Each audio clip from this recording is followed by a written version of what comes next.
Hi అండి. My dear మాన్షర్ part 70. Pallavi రిపోర్ట్లు చూసి ఇచ్చిన షాకింగ్ రియాక్షన్ కి అర్జున్ కంగారు పడుతూ, ఏమైంది పల్లవి, ఎందుకు అంత షాక్ అయ్యావు అని అడిగాడు భయపడుతూనే. అర్జున్ మాటలకి తేరుకున్న పల్లవి చిన్న చిరునవ్వుతో, టెన్షన్ పడాల్సిన అవసరం ఏమీ లేదు అర్జున్, రిలాక్స్ అంటూ అర్జున్ చేతికి వాటర్ ఇవ్వటంతో అర్జున్ కాస్త రిలాక్స్ గా ఫీల్ అవుతూ ఆ గ్లాస్ పక్కన పెట్టి, అసలు విషయం ఏంటి పల్లవి, క్లియర్ గా చెప్పు అని అడిగాడు. దానికి పల్లవి, స్నేహాన్ని చెక్ చేసినప్పుడు నేను తన ప్రెగ్నెన్సీ విషయంలో చాలా భయపడ్డాను అర్జున్. ఐ మీన్ తను ఇప్పటి వరకు ప్రెగ్నెన్సీకి సంబంధించి ఒక్క మెడిసిన్ కూడా వేసుకోలేదు, పైగా హెల్తీ ఫుడ్ కూడా లేదు. అందుకే స్నేహ గురించి, లోపల ఉన్న బేబీస్ గురించి భయపడ్డాను. బై గాడ్స్ గ్రేస్ నీ నమ్మకం నిజమై స్నేహ విషయంలో నా అనుమానం అబద్ధం అయ్యింది. ఇక మీదట స్నేహకు కరెక్ట్ ట్రీట్మెంట్ ఇస్తూ డైట్ మెయింటైన్ చేస్తే డెలివరీ అప్పుడు ఫేస్ చేయాల్సిన కాంప్లికేషన్స్ గురించి అంతగా భయపడవలసిన అవసరం లేదు. ఇదంతా కూడా కేవలం నీ చేతిలోనే ఉంది. ముందు మెంటల్ గా వీక్ గా ఉన్న స్నేహ పరిస్థితి మెరుగుపరచడానికి ప్రయత్నించి అర్జున్ అని అనగానే అర్జున్ మళ్ళీ ఆలోచనలో పడ్డాడు. అంతలోనే పల్లవి తనతో మళ్ళీ మాట్లాడుతూ, అర్జున్, స్నేహను ఒక 4 days ఇక్కడే అబ్జర్వేషన్ లో ఉంచాలి, చాలా వీక్ గా ఉంది కదా, తనకి కొన్ని ఫ్లూయిడ్స్ ఎక్కించాలి అని చెప్పగానే సరే అంటూ ఆలోచిస్తూనే స్నేహ ఉన్న రూమ్ దగ్గరికి వెళ్ళాడు అర్జున్. అక్కడున్న నర్సు, మేడంను డిస్టర్బ్ చేయొద్దు సార్ అని చెప్పడంతో స్నేహ పక్కనే కూర్చుని, అసలే సన్నగా ఉండే స్నేహ 4 నెలల్లో వాడిపోయి చిక్కిపోయి జీవం లేకుండా ఉండేసరికి ఆమెను అలా చూసి బాధతో కన్నీళ్లు పెట్టుకుంటూ అక్కడే ఉండిపోయాడు అర్జున్. పల్లవి ఆల్రెడీ స్టాఫ్ కి వార్నింగ్ ఇవ్వడంతో అర్జున్ నైట్ అంతా స్నేహ దగ్గర ఉండిపోయాడు. ఇక ఉదయం పల్లవి అర్జున్ని కాస్త ఫ్రెష్ అయి రమ్మని బలవంతంగా పంపించడంతో ఆమె పర్సనల్ రూమ్ కి వెళ్ళాడు అర్జున్. అతను అలా వెళ్ళగానే పల్లవి ఇంకా స్పృహలోకి రాని స్నేహాన్ని చెక్ చేసి తను రౌండ్స్ కి వెళ్తూ నర్సుతో స్నేహాన్ని జాగ్రత్తగా చూసుకోమని చెప్పి వెళ్ళింది. ఆమె అలా వెళ్ళగానే ఆ నర్స్ కి ఏదో పర్సనల్ కాల్ రావడంతో స్పృహలో లేని స్నేహాన్ని ఇబ్బంది పెట్టలేక ఆమె మొబైల్ తీసుకుని బయటికి వెళ్ళిపోయింది. ఆమె బయటికి వెళ్ళిన కాసేపటికి నెమ్మదిగా స్పృహలోకి వచ్చిన స్నేహకు మొదట తను ఎక్కడ ఉందో అర్థం కాలేదు. కానీ కొద్ది క్షణాలకు తను ఉంది హాస్పిటల్లోనని అర్థం కావటంతో అక్కడికి ఎలా వచ్చిందో అర్థం కాక ఆలోచనలో పడ్డ స్నేహకు అర్జున్ కళ్ళ ముందు మెదలడంతో కన్నీళ్లు పెట్టుకుంటూ నెమ్మదిగా లేచి కూర్చుంది. ఇక కోపంగా తన చేతికున్న సెలైన్ నీడిల్ని పీకి పడేసి జాగ్రత్తగా బెడ్ దిగి నడిచే ఓపిక లేకపోయినా తన బేబీ బమ్ ని ఒక చేత్తో ఒడిసి పట్టుకుని ఇక బేర్ ఫుడ్ తో నడుచుకుంటూ అక్కడి నుండి వెళ్ళిపోయింది స్నేహ. కాసేపటికి అర్జున్ ఫ్రెష్ అయ్యేసరికి స్నేహ రూమ్ లో లేకపోతే చాలా కంగారుగా అనిపించింది. కానీ అక్కడ ఉండే నర్స్ కనిపించకపోవడంతో ఒకవేళ స్నేహ స్పృహలోకి వస్తే ఆమె స్నేహాన్ని వాష్రూమ్ లోకి ఏమైనా తీసుకెళ్లి ఉంటుందేమోనని మనసుకు సర్ది చెప్పుకున్నాడు. ఆ రూమ్ లో ఉన్న వాష్రూమ్ వైపుకు చూస్తూ ఉన్నాడు ఒక పక్క భయపెడుతూనే. ఇంతలో రూమ్ డోర్ తెరిచిన శబ్దం రావటంతో అక్కడ కనిపించి బయటకు వచ్చేసరికి పల్లవి రౌండ్స్ పూర్తి చేసుకుని అప్పుడే అక్కడికి వస్తూ కనిపించింది. అర్జున్ విషయం చెప్పేసరికి అంతా తన వల్ల జరిగిందని గిల్టీగా ఫీల్ అవుతూ వెంటనే సీసీటీవీ ఫుటేజ్ చెక్ చేయించింది పల్లవి.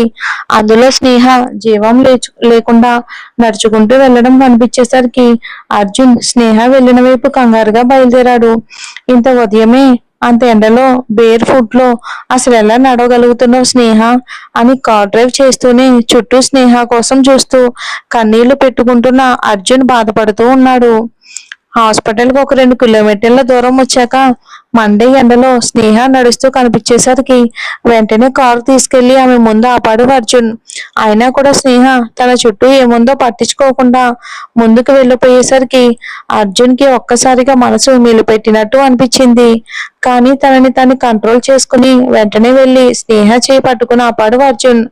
అర్జున్ అలా చేయి పట్టుకునేసరికి ఈ లోకంలోకి వచ్చిన స్నేహ చుట్టూ చూస్తూ తన చెయ్యి పట్టుకున్న అర్జున్ కళ్ళల్లోకి సూటిగా చూసేసరికి నా చెయ్యి పట్టుకునే హక్కు నువ్వెప్పుడో కోల్పోయావు అన్నట్టు ఆమె చూపుకు తాళలేక నిస్సహాయంగా తల దించుకుని, నేను చేసిన తప్పుకి ఇప్పటి వరకు నువ్వు శిక్ష అనుభవించింది చాలు స్నేహ, ఇప్పటి వరకు ఒంటరిగా నువ్వు అనుభవించిన నరకం చాలు, నా తప్పును సరిదిద్దుకోవడానికి నాకు ఒక అవకాశం ఇవ్వు స్నేహ, ప్లీజ్ నువ్వేం చెప్పినా కాదనకుండా చేస్తాను. నువ్వు ఎలాంటి పనిష్మెంట్ ఇచ్చినా మౌనంగా భరిస్తాను.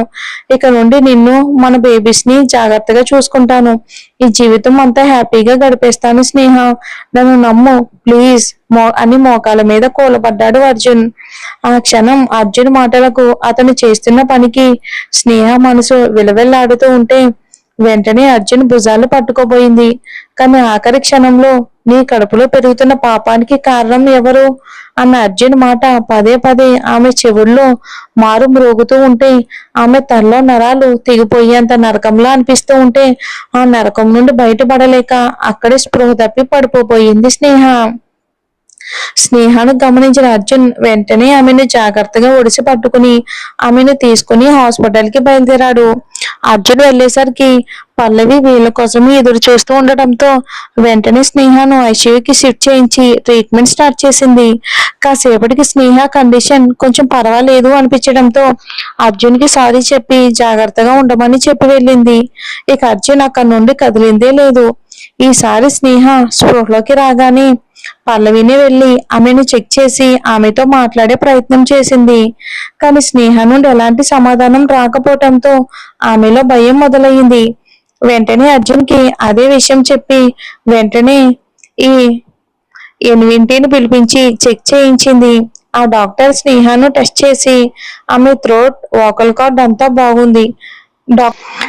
డాక్టర్ పల్లవి, ప్రాబ్లం ఏమీ లేదు. కాకపోతే డిప్రెషన్ లో ఉన్న వాళ్ళు ఎక్కువగా మాట్లాడడానికి ఇష్టపడరు. ఎందుకైనా మంచిది ఒకసారి సైకియాట్రిస్ట్ ని పిలిపించండి అని చెప్పడంతో పల్లవి అర్జున్ కి అదే విషయం ఇన్ఫార్మ్ చేసి తనకి బాగా పరిచయం ఉన్న ఒక సైకియాట్రిస్ట్ ని పిలిపించింది. పరిచయం చేసి జరిగిందంతా చెప్పడంతో అతను స్నేహను జాగ్రత్తగా హ్యాండిల్ చేస్తాను అని మాటిచ్చి స్నేహను కలవడానికి వెళ్ళాడు. అప్పటికే విసిగిపోయిన స్నేహ మళ్ళీ అక్కడ నుండి వెళ్ళిపోవడానికి ప్రయత్నిస్తూ ఉండగా అప్పుడే అక్కడికి వచ్చిన ఆ సైకియాట్రిస్ట్ మాటల్లో పెట్టి స్నేహను అక్కడే ఆపేశారు. అతను 2 గంటల తర్వాత బయటకు వచ్చి ఆ రూమ్ వైపే దిగులుగా చూస్తున్న అర్జున్ భుజం మీద తట్టి, మీ వైఫ్ కి మీరంటే చాలా ప్రేమ ఉంది మిస్టర్ అర్జున్. అది మాటల్లో వివరించలేనిది. You are very lucky man. కానీ మీరు మాటలతో ఆమె మనసుకి చేసిన గాయం ఆమె మనసులో అలానే ఉండిపోయింది. ఇప్పుడు ఆమె మిమ్మల్ని క్షమించి మునుపటిలా మళ్ళీ మీతో ప్రేమగా ఉండాలి అంటే చాలా టైం పడుతుంది మిస్టర్ అర్జున్. దానికి మీరు చాలా ఓపిక, సహనం వహించాలి అని అనగానే అర్జున్ కి పూర్తిగా స్నేహ కండిషన్ ఏంటి అనేది అర్థమయ్యింది. ఇప్పుడు ఆమె అలా నిర్జీవంగా బెడ్ మీద పడుంది అంటే దానికి పూర్తి బాధ్యుడు తనే అని అర్థం కావటంతో తన మీద తనకి అసహ్యం కలుగుతూ ఉంటే బాధతో కన్నీళ్లు పెట్టుకుంటూ, దేవుడు నా జీవితంతో ఎందుకు ఇలా ఆడుకుంటున్నాడు స్నేహ? నువ్వంటే ప్రాణం ఇచ్చేంత పిచ్చి ప్రేమ పెంచుకుని క్షణిక ఆవేశంలో ఇన్నాళ్ళు నిన్ను దూరం చేసుకున్నాను. నా జీవితాన్ని పరిస్థితులు, లోకేష్ అంకుల్ సగం నాశనం చేస్తే తెలియకుండానే నేను మిగిలిన జీవితాన్ని నాశనం చేసుకున్నాను. చీకట్లో బ్రతుకుతున్న నా జీవితంలోకి నిన్ను వెన్నెల వెలుగుల్లా ఆ దేవుడు పంపించాడు అని చాలా మురిసిపోయాను. అలాంటిది నీలాంటి విలువైన కానుకను జాగ్రత్తగా భద్రపరచుకోవాల్సింది పోయి పిచ్చి పట్టినట్టు ప్రవర్తించాను.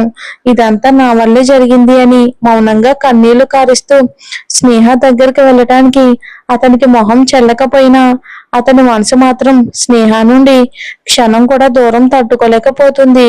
నిద్రలో ఉండటంతో ఆమె చేతులు పట్టుకుని కన్నీళ్లు పెడుతూ నెమ్మదిగా ఆమె అరచేతుల్లో తన పెదాలు ఆనిచ్చాడు అర్జున్. అర్జున్ పెదాల స్పర్శకు స్నేహ ఇక ఐబాల్ కదిలిస్తూ పెదాలు కదిపేసరికి అర్జున్ కంగారుగా స్నేహాన్ని చూశాడు.